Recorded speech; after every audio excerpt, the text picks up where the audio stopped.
Mario Besares pasó un año en la cárcel para evitar esto. Mario Besares aceptó estar encerrado más de un año, en absoluto silencio, negándose a declarar cualquier otro detalle para ocultar su verdadera responsabilidad en la muerte de Paco Stanley. Nos vendieron la historia del mejor amigo convertido en víctima del sistema judicial, pero los que estábamos ahí, los empleados de nivel bajo que cargábamos cables y servíamos café en los oscuros pasillos de la televisora, sabíamos que la lealtad en este negocio tiene un precio de sangre. Prometimos guardar silencio, mirar al suelo cuando los poderosos hablaban en los camerinos y hacer como si las amenazas no existieran. La cárcel no fue su castigo, fue su escondite perfecto. Mientras el país entero lloraba al rey de la televisión acribillado a plena luz del día, su fiel compañero utilizaba las rejas como un escudo contra los verdaderos verdugos del inframundo. Hoy no les voy a revelar todos los secretos, porque en este medio hablar de más aún cuesta vidas, pero les mostraré cómo se construye la coarta perfecta disfrazada de tragedia. En este mundo de sonrisas falsas y pactos turbios, lo que vi no debía existir. En la década de los 90, la televisión mexicana no era simplemente un medio de comunicación o una caja de entretenimiento en la sala de estar. Era un imperio absoluto. Era un monopolio de la verdad, de la moral y del éxito. En el centro exacto de ese universo insondable, bajo el calor asfixiante de los focos del estudio, reinaba un solo hombre, Francisco Jorge Stanley Albaitero.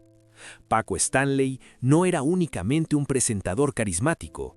Para millones de familias que lo sintonizaban diariamente, era una deidad mediática, un líder de masas que dictaba qué era gracioso, qué era aceptable y quién merecía ser aplaudido. Caminar por los pasillos de Televisa en aquellos años era caminar por los feudos de un monarca intocable.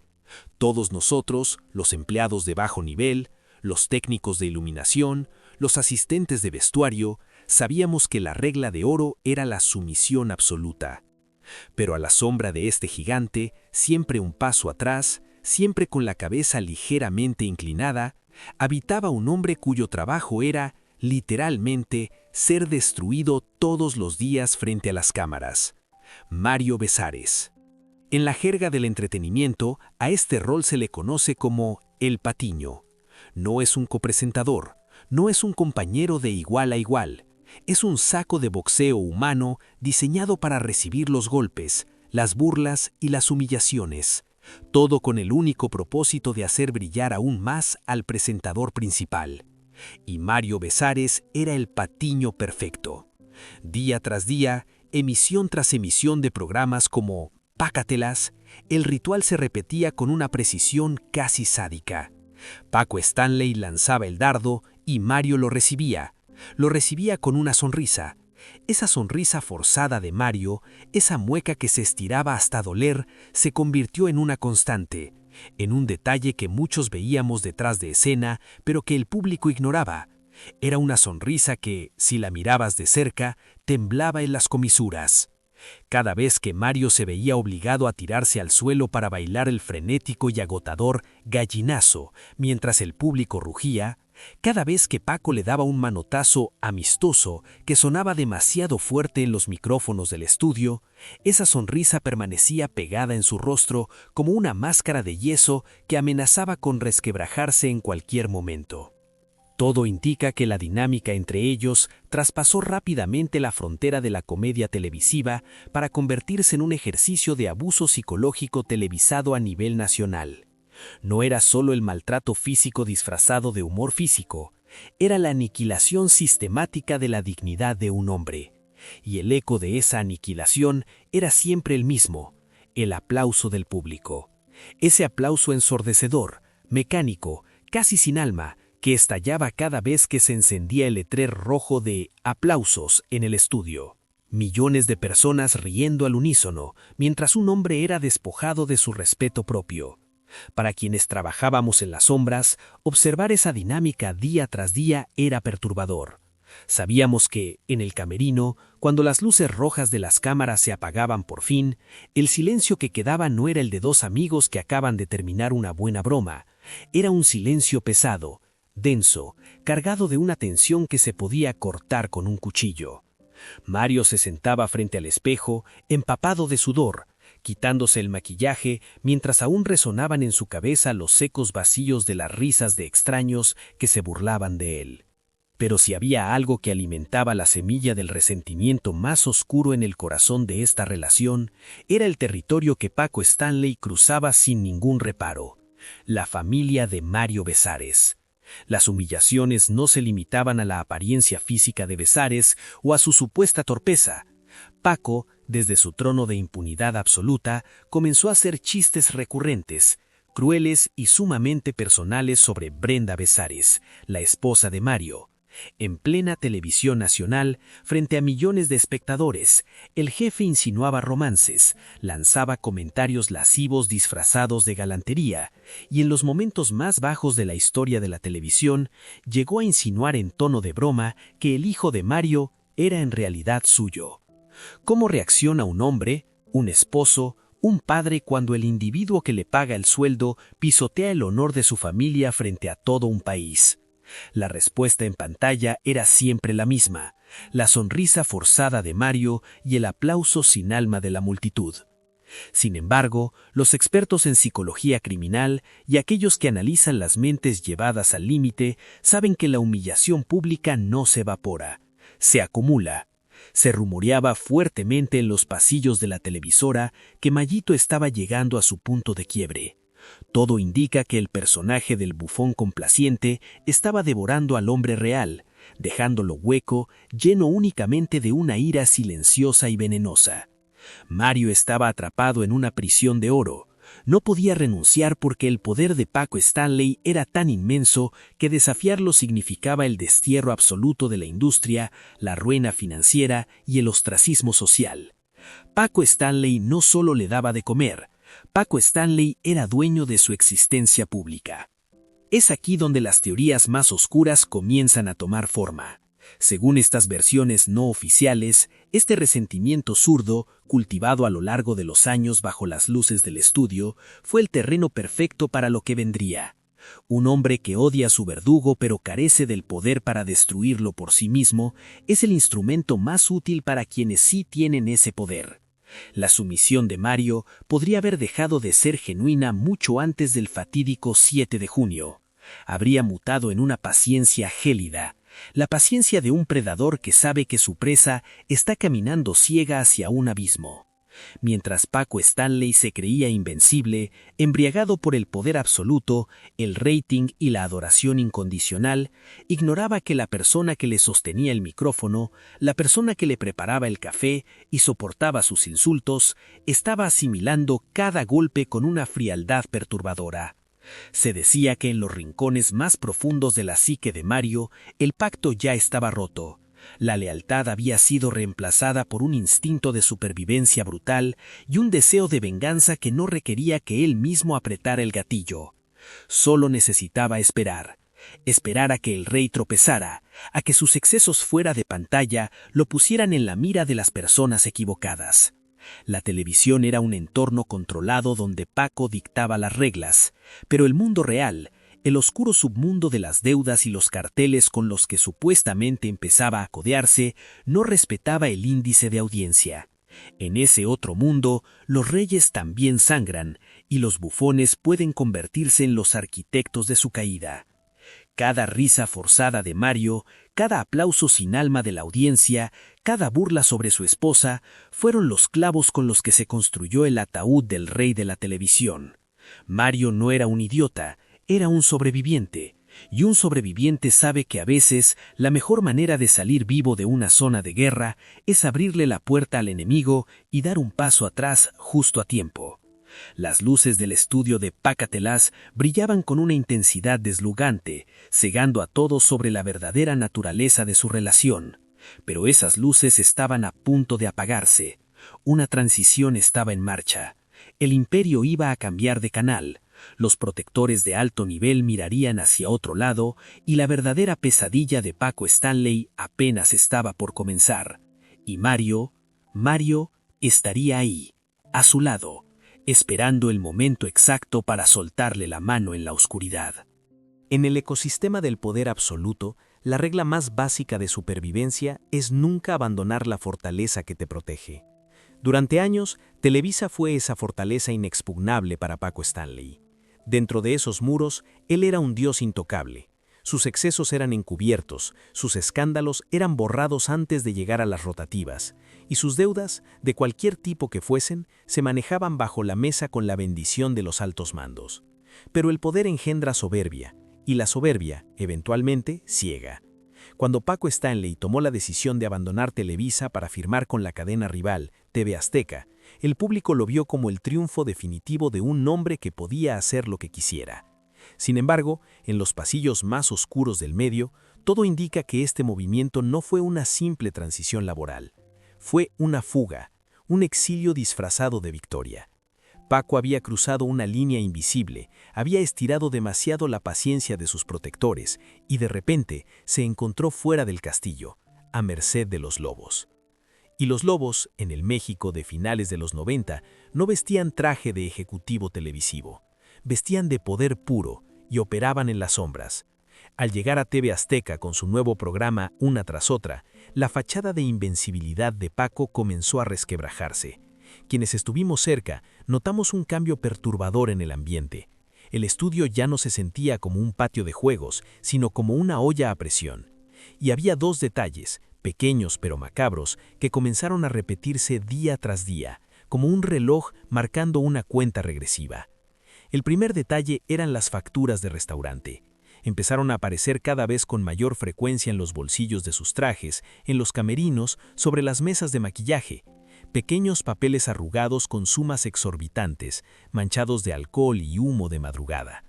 Esas facturas de restaurante no representaban simples cenas, eran el rastro de papel de un estilo de vida que se estaba descontrolando rápidamente. Cenas interminables que se transformaban en madrugadas clandestinas en zonas VIP, donde Paco, despojado de su escudo corporativo, supuestamente comenzó a codearse con figuras que no operaban bajo la ley. Se rumoraba, en susurros que congelaban la sangre, que el nombre de los hermanos Amezcua, líderes de temibles organizaciones, empezaba a orbitar peligrosamente cerca de la mesa del presentador. Las facturas se apilaban y con ellas las deudas de favores que no se pagan con dinero. El segundo detalle era aún más evidente, el cansancio en sus ojos. A pesar del espeso maquillaje televisivo, las ojeras profundas en el rostro de Paco en las transmisiones de Una tras otra contaban una historia de paranoia y noches en blanco. El rey sudaba más de lo normal frente a las cámaras, su respiración era agitada, sus chistes tenían un filo errático, casi desesperado. Estaba perdiendo el control. El peso de un mundo subterráneo que amenazaba con devorarlo se reflejaba en el espejo del camerino todos los días. Y ahí, justo un paso detrás de él, observando cómo el maquillaje no lograba ocultar el terror, estaba Mario Besares. Mayito, el patiño leal. Si Paco estaba ciego por la desesperación, Mario tenía los ojos bien abiertos. Como su sombra, Mario conocía cada factura arrugada, cada reunión secreta, cada mirada de pánico de su jefe. Según las teorías más sombrías que circulan hasta hoy, Mario entendió de inmediato que el paraguas que los protegía estaba roto y que la tormenta que se avecinaba sería de plomo. La transición a TV Azteca fue el escenario perfecto preparado para el acto final. Mario ya no era solo la víctima de las humillaciones televisadas, se estaba transformando en el arquitecto de su propia supervivencia. Sabía que cuando los cobradores del mundo de las sombras vinieran a cobrar la factura definitiva, él no podía estar en la línea de fuego. Debía haber un momento exacto, una señal, una excusa perfecta para soltar la mano del rey antes de que el castillo se derrumbara por completo. Y esa señal que confirmaría que el inframundo ya había infiltrado el set de televisión, estaba a punto de caer literalmente al suelo frente a millones de espectadores en forma de un pequeño paquete blanco. En la televisión en vivo, todo es una ilusión perfectamente orquestada. Cualquier error, por minúsculo que sea, puede rasgar el reluciente telón de terciopelo y exponer la podredumbre que se esconde detrás.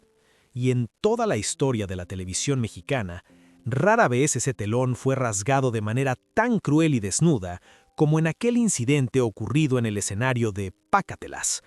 Un instante que duró apenas unos segundos, pero que, para los ojos observadores, cargaba con el peso de una sentencia de muerte sellada, esperando su ejecución.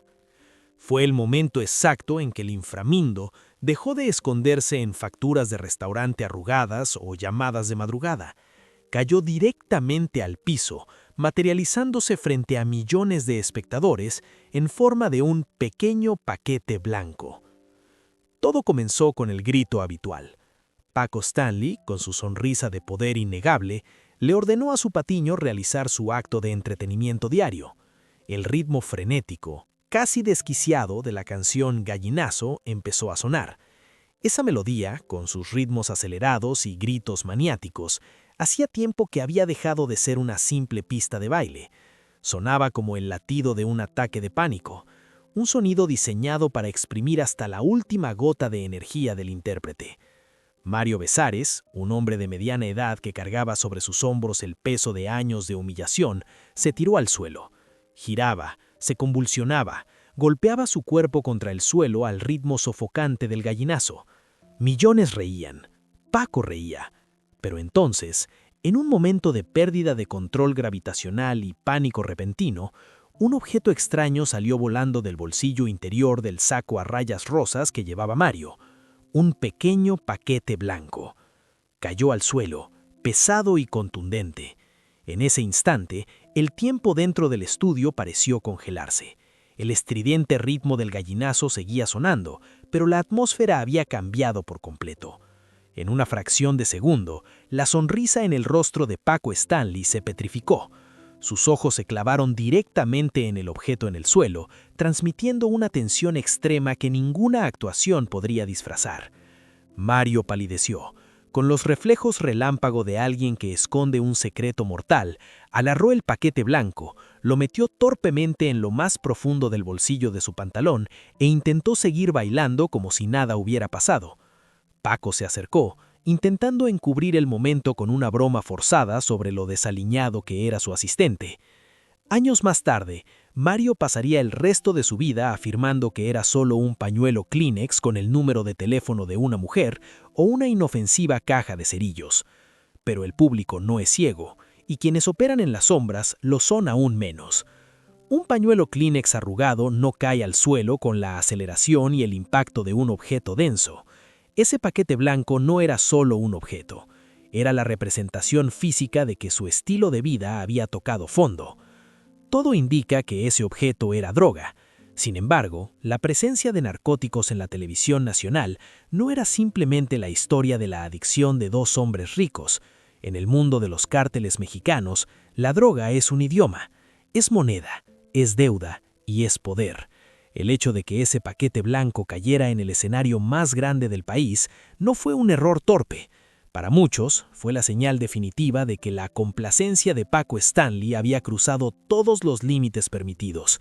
Había arrastrado sus deudas mortales del inframundo directamente a su lugar de trabajo, colocando a todos a su alrededor en una zona de muerte irreversible.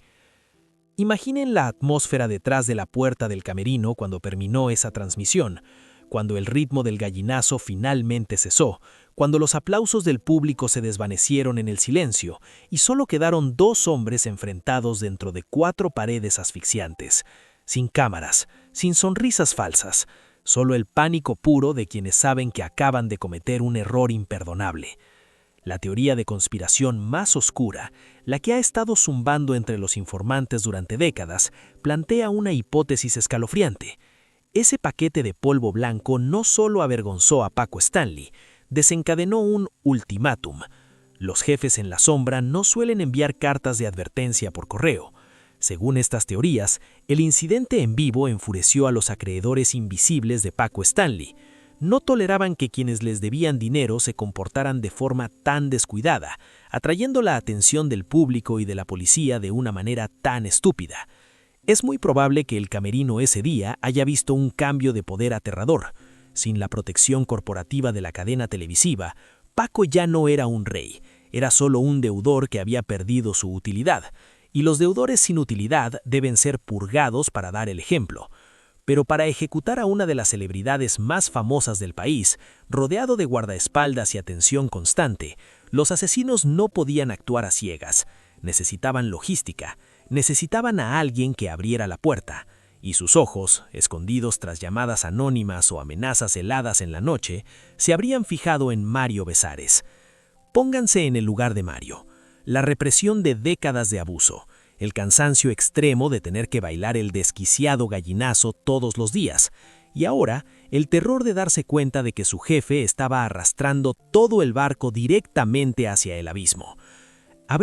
Solo habría la posibilidad de que a Mario se le ofreciera un pacto diabólico durante este período oscuro, una oferta del inframundo que no podía rechazar. Tu jefe ya es un hombre muerto caminando. Puedes elegir hundirte con él en una gloria estúpida, o puedes despejarnos el camino y emerger de las cenizas como un sobreviviente. Nadie sabe exactamente qué pasó por la mente de Mario en los días posteriores al incidente del paquete blanco, pero la transformación psicológica de un sobreviviente es algo aterrador de observar. De víctima acosada, Mario habría mutado en un observador silencioso. Ese paquete blanco arrugado le enseñó una lección fundamental. Paco Stanley no era invencible, era descuidado, presa del pánico y vulnerable.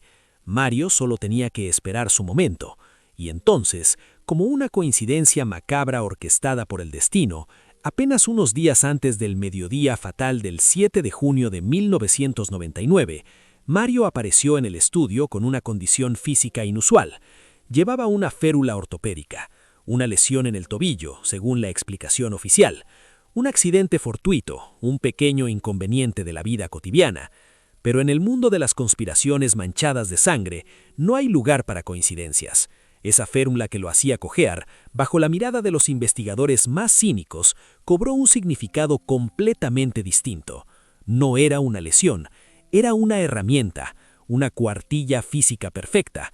Una férula en la pierna significa que no puedes caminar rápido, significa que siempre debes quedarte un paso atrás.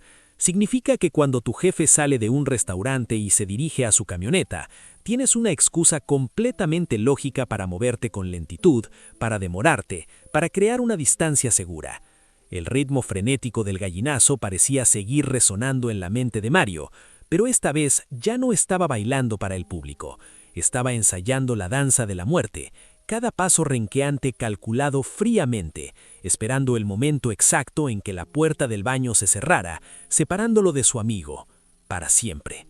Ciudad de México, 7 de junio de 1999. El deslumbrante sol del mediodía caía a plomo sobre el asfalto, creando una atmósfera sofocante y pesada.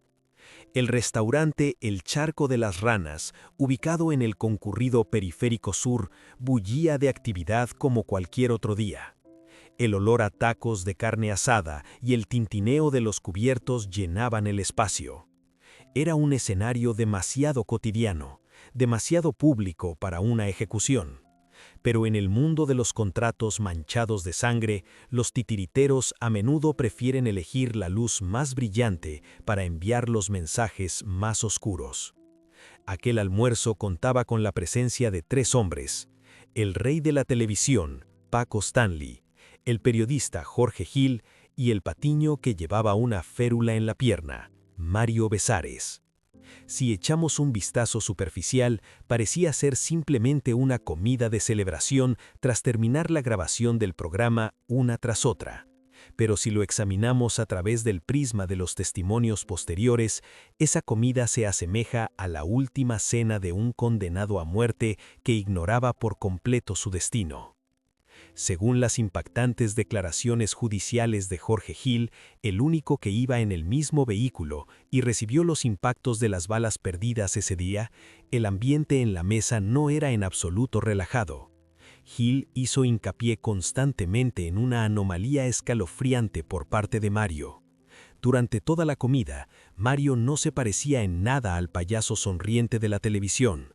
Su rostro estaba pálido, sin una gota de sangre. Su mirada era inquieta, lanzando vistazos constantes hacia la puerta principal del restaurante, y luego mirando su reloj como un hombre asfixiado por el tiempo. La tensión emanaba de cada uno de sus gestos.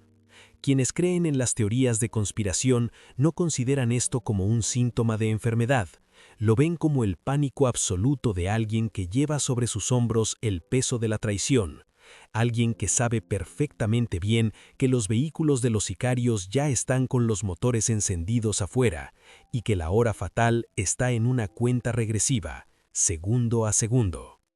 Y entonces apareció la señal.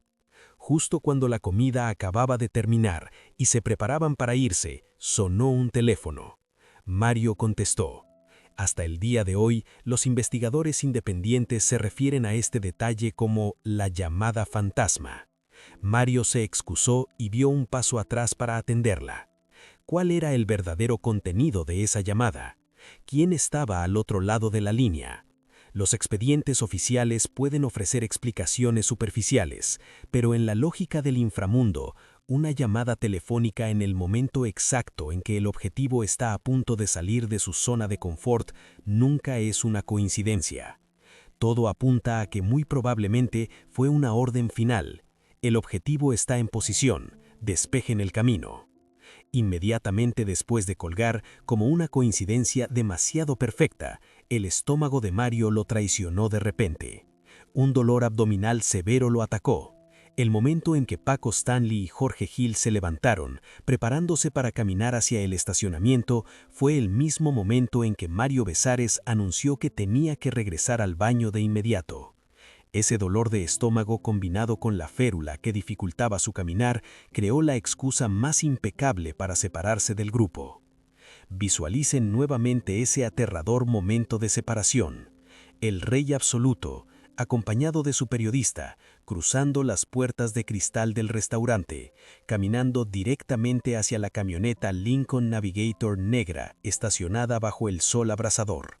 Detrás de ellos, el asistente leal se da la vuelta, dando pasos cojeantes, retrocediendo hacia las entrañas del restaurante. Mario empuja la puerta de baño de hombres. La pesada puerta se cierra de golpe. Un espacio estrecho, revestido de fríos azulejos, sin ventanas, sin vista al estacionamiento. Se había aislado por completo de lo que estaba a punto de suceder. El hecho de que Mario se quedara en el baño no fue un milagro de supervivencia. Desde la perspectiva de las hipótesis más sombrías, fue la retirada táctica de alguien que había cumplido su misión como el dedo, el informante. Se retiró de la zona de muerte, dejando a su amigo caminar ciego hacia su ejecución. Porque los verdugos de afuera necesitaban una garantía, necesitaban saber que el objetivo estaba aislado, sin barreras, sin testigos molestos que se interpusieran en la trayectoria de sus balas. El dolor de estómago de Mario fue la pieza final para completar la sentencia de muerte de Paco. Afuera del restaurante se abrieron las puertas del infierno.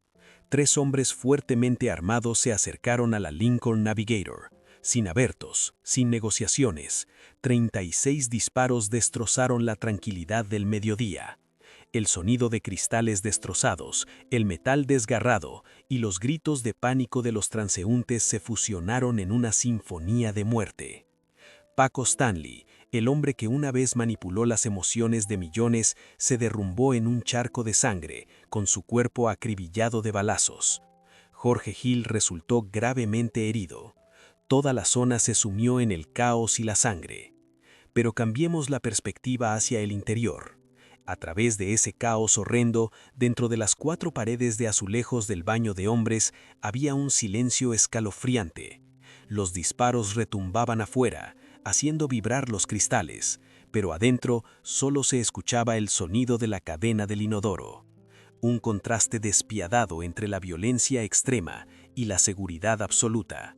Mientras el rey de la televisión exhalaba sus últimos aires en un charco de sangre, su patiño estaba a salvo frente al espejo, quizás contemplando su propio reflejo, el reflejo de un hombre que acababa de sobrevivir gracias a un silencio manchado de sangre. Minutos después, cuando los disparos cesaron y la escena era solo un desastre de policías y pánico, Mario Besares finalmente salió del baño. Parecía horrorizado, en estado de shock, devastado. Una actuación impecable. Su cuerpo estaba intacto, sin una sola rasgadura. La férula seguía allí. Su coartada era tan hermética que resultaba impenetrable. Cualquiera puede tener dolor de estómago. Nadie puede verificar un dolor fisiológico. Había escapado de la guadaña de la muerte. Pero la pregunta que persigue a quienes se quedaron atrás no es cómo sobrevivió, sino por qué sabía exactamente cuándo dar un paso atrás. La encrucijada de la traición había sido cruzada. La muerte de Paco Stanley no solo fue el fin de una era en la televisión, sino el empiezo de una red de mentiras, chivos expiatorios y un silencio que sería protegido a cualquier costo durante los años más oscuros del sistema judicial mexicano. Cuando la sangre de un rey se derrama en las calles, el sistema de poder no puede simplemente quedarse de brazos cruzados. La muerte de Paco Stanley no fue solo un asesinato. Fue una crisis mediática de proporciones nacionales, una chispa que amenazaba con incendiar la ya frágil confianza del público en las autoridades. Millones de mexicanos estaban indignados.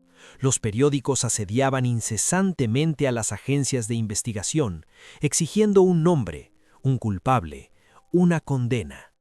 Pero en un sistema donde los verdaderos capos cenan con los políticos, sacar a la luz a los titiriteros es impensable.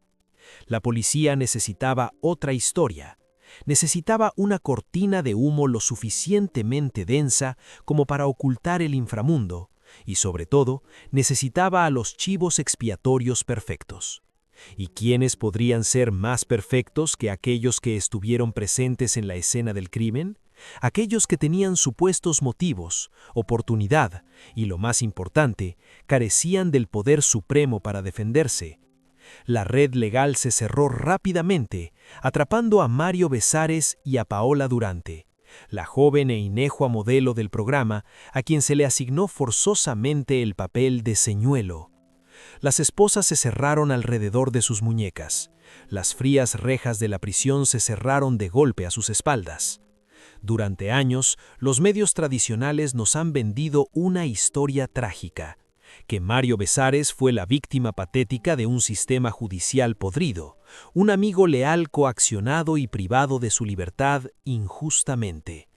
Pero si le damos la vuelta al asunto, si lo examinamos a través del prisma de las teorías más oscuras que se han susurrado entre los informantes, la estancia de Mario en prisión adquiere un significado completamente diferente. Su encarcelamiento no sería una prueba de su inocencia ni del fracaso de la justicia. Al contrario, podría haber sido un apéndice esencial del pacto de silencio. Piensen en esto. Después de que Paco Stanley fue ejecutado, ¿quién corría el mayor riesgo? Los sobrevivientes.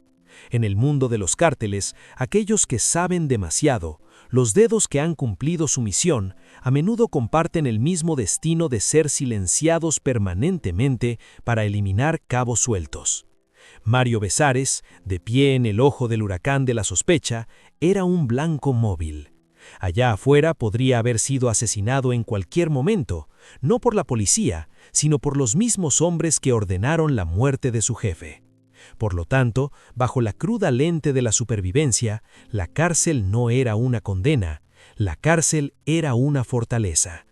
Esas rejas de la prisión, diseñadas inherentemente para privar a las personas de su libertad, en ese momento se transformaron en el escudo más sólido para proteger a Mario de las balas perdidas del inframundo. Durante el más de un año que estuvo detenido, decenas de titulares sensacionalistas y acusatorios aparecían en los kioscos cada mañana. El traidor, el asesino oculto, el puñetazo por la espalda. Esos titulares estridentes destrozaban el honor de Mario, pero él lo aceptó todo. Soportó en silencio la humillación ante millones de ojos críticos. Ese silencio, mantenido tenazmente tras las rejas de la prisión, era el único idioma que los jefes en la sombra comprendían. Era un mensaje enviado al exterior. He hecho mi parte. Estoy recibiendo los latigazos de la opinión pública por ustedes. No diré una sola palabra. Para hacer más convincente este teatro del chivo expiatorio, el sistema judicial incluso moldeó pruebas falsas de una manera sorprendentemente torpe. Presentaron a un testigo misterioso, un criminal empedernido apodado El Cholo. Este individuo juró ante el tribunal haber escuchado a Mario y Paola planear el asesinato de Paco en una habitación cerrada, pero esos testimonios estaban plagados de lagunas, contradicciones y tenían un evidente tufo de fabricación. Todo parecía indicar que el Cholo simplemente era una marioneta manipulada por los investigadores para legitimar el encarcelamiento. El hecho de que las autoridades utilizaran a un testigo tan deficiente que fácilmente sería desacreditado en el tribunal más tarde, refuerza la teoría de la conspiración.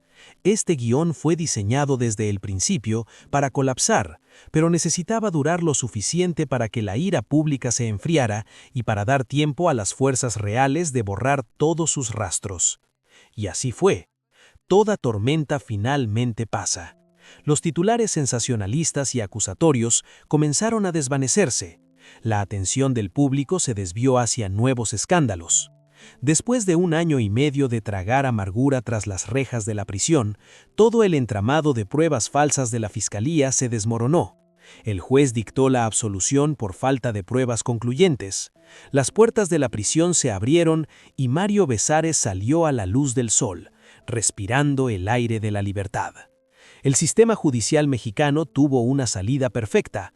Habían intentado hacer su trabajo, pero las pruebas no fueron suficientes. El público quedó dividido. Algunos creían que se había hecho justicia para un hombre inocente, mientras que otros chasqueaban la lengua con amargura ante la impotencia de la ley. Pero desde otro ángulo, más frío y repiadado, todo el trato se había completado sin contratiempos. El Patiño había pagado su deuda de sangre con 1 año y medio de libertad y una reputación pisoteada. Había comprado el resto de su vida. El caso se cerró. Nadie puede ser juzgado 2 veces por el mismo delito. La cortina de humo se disipó, pero la verdad quedó prisionera en el pasado para siempre. El tiempo es el mayor cómplice de cualquier crimen. Puede lavar las manchas de sangre en el asfalto del Periférico Sur, desvanecer las facturas de restaurante arrugadas y convertir los recuerdos más horribles en anécdotas borrosas. Han pasado 25 años desde aquel fatídico mediodía del 7 de junio de 1999. Los titulares sensacionalistas de antaño ahora descansan dócilmente en archivos polvorientos. El sistema judicial cerró el expediente. El inframundo ha cambiado de manos innumerables veces. Y en medio de esa despiadada amnesia de la historia, el único sobreviviente ha regresado, no como un fantasma errante abrumado por la culpa, sino como un vencedor caminando bajo los focos. En 2024 se abren las puertas del exitoso reality show La Casa de los Famosos. Todo México vuelve a fijar sus ojos en la pantalla. Y entrando en esa casa, con una sonrisa radiante y una confianza escalofriante, está Mario Besares. Ya no es el hombre pálido y sudoroso de aquel restaurante, ya no es el prisionero que miraba al suelo ante los insultos. Es un Mario completamente diferente. Uno que sabe muy bien que jugó una partida a vida o muerte contra el destino y obtuvo una victoria absoluta. Su aparición en la televisión nacional después de todos estos años no es solo un intento por recuperar la fama. Desde el punto de vista de los analistas de perfiles criminales y los más cínicos, es una demostración de fría arrogancia, una exhibición del poder de un hombre intocable. Porque en el derecho internacional y en la Constitución mexicana existe un principio supremo llamado non bis in idem. Nadie puede ser juzgado 2 veces por el mismo delito. Una vez que el juez golpeó su mazo y dictó la absolución hace más de 2 décadas, Mario Besares recibió inmunidad permanente. No importa si hoy, mañana o en cualquier momento del futuro surgen miles de teorías de conspiración, docenas de nuevos testigos o piezas lógicas afiladas, el sistema de justicia no puede tocarlo nunca más. Esa seguridad absoluta lo ha despojado de su última capa de humildad como sobreviviente. Dentro de la Casa de los Famosos, el público vuelve a presenciar el ritmo frenético y desquiciado del gallinazo. Pero esta vez, el contexto ha cambiado de una manera macabra. Ya no hay un rey poderoso detrás de él ordenándole bailar en humillación. Esta vez, Mario Besares se tira al suelo voluntariamente, se convulsiona, gira, recreando exactamente el mismo baile que provocó la caída de aquel paquete blanco letal años atrás.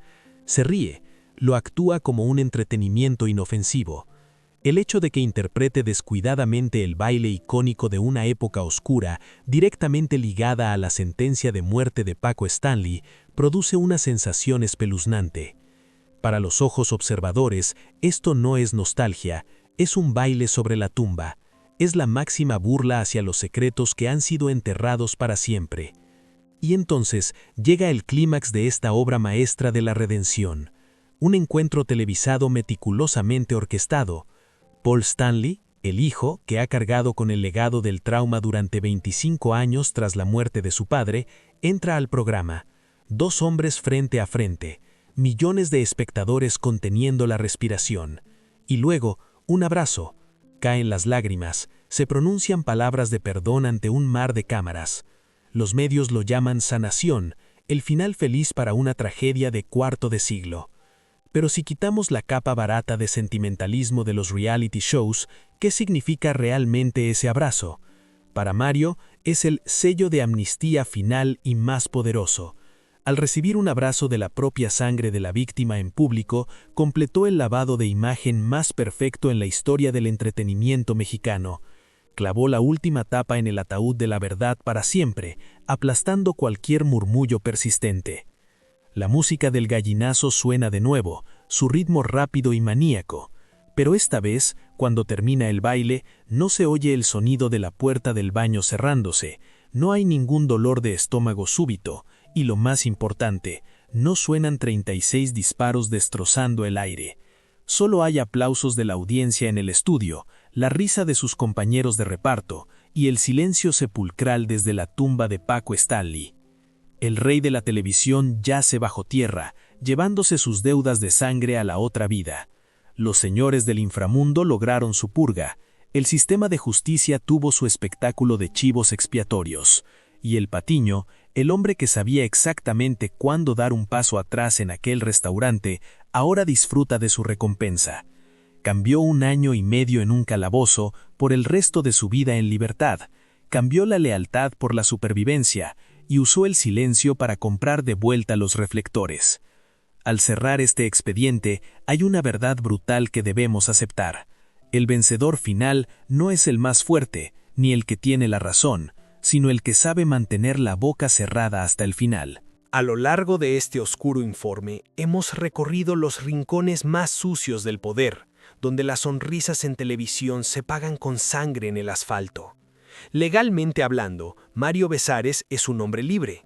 El juez ha golpeado el mazo, los expedientes han sido sellados y el principio inviolable de la Constitución lo protege de cualquier acusación futura. No estamos aquí para jugar a ser jueces que tuercen la ley o para emitir un veredicto que el propio sistema se negó a dar. Pero la verdad rara vez reside enteramente en las páginas en blanco y negro de los informes policiales. Reside en los espacios en blanco entre los testimonios, reside en esos 3 minutos de retraso para dar un paso atrás hacia un baño. Reside en la oscuridad de una celda de prisión utilizada como fortaleza de supervivencia para esconderse de los verdaderos verdugos. Mario Besares pudo haber engañado a todo un sistema, o quizás simplemente fue el peón cobarde más afortunado en la historia de las purgas del inframundo. Sea cual sea la verdad, el precio pagado por su vida es algo invisible pero infinitamente pesado: el peso del silencio. Durante 25 años ha cargado con un secreto que, si se pronunciara, destrozaría la fachada de paz que tan cuidadosamente ha construido. Uno puede fingir una sonrisa ante millones de espectadores, puede bailar descuidadamente el gallinazo bajo las luces de los reality shows, pero nadie puede actuar frente al veredicto de su propia conciencia cuando cae la noche. Cuando los aplausos se apagan, cuando ninguna cámara apunta hacia él, Mario todavía escucha el sonido de la cadena del inodoro de aquel año resonando en sincronía con los 36 disparos ensordecedores en el exterior. El silencio le salvó la vida, pero también convirtió el resto de su existencia en una prisión sin barrotes. Esa es la regla despiadada de los sobrevivientes. No ganan por la fuerza, sino por su capacidad de cerrar los ojos ante el crimen. ¿Y ustedes qué opinan? ¿Creen que el paso atrás de Mario Besares aquel mediodía fue el sagrado instinto de supervivencia de un hombre inocente? ¿O fue la pieza final de un contrato manchado de sangre encubierto bajo el disfraz de víctima? Dejen su veredicto en la sección de comentarios debajo de este expediente. El silencio del inframundo puede enterrar la verdad, pero nuestro escepticismo evitará que caiga en el olvido. No olviden presionar el botón de suscripción y activar las notificaciones para acompañarme en las siguientes investigaciones, porque detrás de la reluciente cortina de terciopelo de la industria del entretenimiento todavía hay innumerables secretos sangrando, esperando ser expuestos.